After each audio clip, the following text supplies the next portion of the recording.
What's happening? Lovely day today, isn't it? Again, sun's out, feeling fresh. This one's quite a touchy subject, this. Like, 'cause a lot of people won't express their opinion on this, even more so if you're Asian or you're Muslim, because you get called a terrorist, right? So the reason why people call you terrorists is because they want to shut you up and silence you and keep your opinions to yourself. But I'm not Asian, I'm not Muslim, so I tend to get away with a little bit more than one of them type of people would. So this is about the invasion of Iraq. So a lot of people, especially when we're from the UK, right, we tend to think to ourselves, well, we turn a blind eye to what our country, the atrocities that our country actually done. This isn't the fault of the soldiers, right? I only come to realise this recently, but it's actually not the fault of the soldiers. It's the fault of the government, our government. Well, I say our government. It's more like your government, because I don't really even recognise it as my own government, because I don't like them, don't respect them, got no time for them, and I'd never ever obey to anything that they've got to say, right? Probably why I've spent 17 years in prison in total. But getting back to this, the fly was on me then. Getting back to this about these fucking, the invasion of Iraq. Those who don't know, a quick overview of it. Basically what's happened, some of you that don't know, England and America invaded Iraq a while back based on lies. They told lies, said Saddam Hussein was making nuclear bombs. They done that as an excuse to invade his country, to steal his oil and a couple of other things. So when he got him to when he invaded the country, he sent a load of English and American soldiers there. Now they went there on the basis that they believed they were fighting a just war. They believed that they were going there and fighting a terrible dictator that was making nuclear bombs and planning to set them off on England, right? When it turned out to be lies. So effectively, before we even start about the Iraqi people, let's start with the soldiers. A lot of these soldiers were victims themselves, victims of manipulation by a corrupt government. A lot of them, in hindsight, would not have fought in the Iraqi war because they knew it was based on lies. But they were manipulated by our government, your government. They were manipulated by them into believing that they were going on for a just cause, right? So you can effectively say that a lot of the soldiers were victims. And I say a lot because I'm not talking about a small minority, because a small minority, when they were over there, were raping women. They were killing innocent women, men, kids. Kids were bombed. That country was bombed the fuck out of for years, absolutely turned upside down. And after they finished fucking ruining that country, they fucked off and left it, right? Left the people angry, disturbed, traumatised, with PTSD, right? With no other help, right? But then they were all called terrorists, right? And labelled with that terrorist label. Even innocent civilians in Iraq, who were no different than me and you, were put with the label terrorist, right? When that wasn't the case. The terrorists were the US and UK government. That's a fact. They were the terrorists for invading Iraq based on lies, right? They're the ones that should have been jailed. Tony Blair and fucking George Bush should have been put in jail, but they weren't, because they all pissed in the same fucking pot. And they murdered Saddam Hussein, right? And effectively, England and American governments are responsible for terrorism. That's a fact.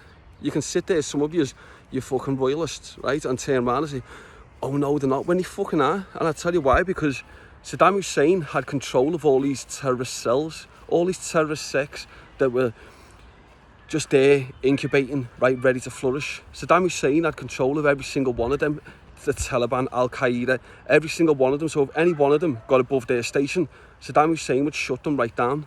The moment he was murdered, that left a prime breeding ground for terrorists, because what had happened then, they were able to flourish. All these hidden cells which were waiting to flourish, the moment Saddam Hussein was murdered, they were then able to manipulate the Iraqi people and say to them as they were growing older, listen, England and America have ruined your fucking country, they've killed your mum, they've killed your dads, they've raped your women, you just need to get revenge. And they were able to then, these terrorist cells were able to manipulate the Iraqi people.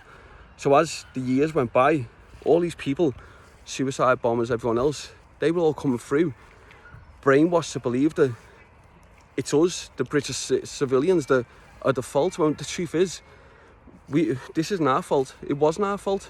But the way we were led to believe that all Iraqi people are terrorists, that's the same with Iraqi people. They were all led to believe that we all just hated them, and we were the enemy, when the truth is, we aren't the enemy to the Iraqi people.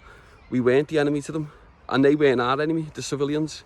The ones that were our enemy was the terrorists who were then able to bomb our countries because of the UK government causing that problem. Now, the way you sit there and you think, the way the media try and manipulate things, right? Try and manipulate the public into believing that all these Iraqi people are fucking dangerous, right? They're not. The dangers are the fucking superiors, the ones who run the fucking governments. They're the dangers. These are the people that fucking should have been targets. These are Tony Blair and George Bush should have been fucking a bomb stuck right underneath one of their houses 20 years ago by one of these terrorists, because that's what should have happened, because that would have evened it out a bit. But that didn't happen. If it would have, I would have loved to have shaken the hand of the person that done it. But unfortunately, it didn't happen, right? I'm not in no way inciting anyone to do that. It's been nearly 20 years, hasn't it? But 20 years. But I'm just saying to you, I wish that would have happened, because George Bush and Tony Blair, they were the true enemy. They should have been jailed, as I said. But as I said, if I was Muslim, I'd be getting called a terrorist for that statement. But, you know, I'm not a Muslim, am I? But it just makes me sick, because then you've got people saying, right, because racism become a lot more during that as well, because you'd have people going, all these Pakis, all these fucking niggers, right? And all you little snowflakes that want to start saying about me using the word Paki. So what? I use the word Paki because I'm using the same terminology as what a racist would use. I'm not racist. My best mate's Asian, and my granddad's African. I'm proud of both. So yeah, I can assure you, I'm not racist. But you've got to think about these people, and you think, these people are no different in Iraq than our civilians. Of course, the terrorists are fucking scumbags, right? But they've only developed and become brainwashed because of what our government had done to them 20 years ago, right? Of course, so they've grew up brainwashed and wanting revenge, and that's what it is. Think about it. Someone targeted our country and turned our country upside down, killed our dads, some raped our mums. What would you want to do? Of course you'd want revenge. Now, do I have sympathy for our soldiers who died in Iraq? I have sympathy for the ones who done the job properly, because they went over there and believed that they were there on a just cause to fight against terrorists believing that there was nuclear bombs. I have every sympathy for them and their families, but I don't have sympathy for any British soldier or American soldier that was murdered, not even murdered, but killed in Iraq, if they were abusing their power. Right? If they were abusing their power, right, by terrorising the Iraqi people, and then they happen to die because of that, then as far as I'm concerned, you got your karma and you deserve to die. That's a fact. It might sound bad, but you can't go into another country, fucking rape women and fucking terrorise Iraqi people, and then if you die, you want to fucking get a bit of sympathy. You deserve to die.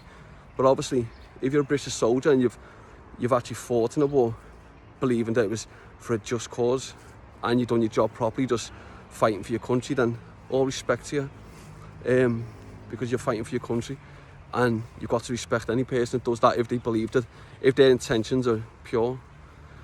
But yeah, and that's it. Do you think, some question to you, do you think the Iraq war was justified? If you do, let me know. If you don't, let me know. If you think what I said was wrong, let me know. If you think what I said was right, let me know. I'm always open to debate. I like to listen to opinions. So enjoy your day, enjoy your evening, have a nice dinner. I'll see you in a bit.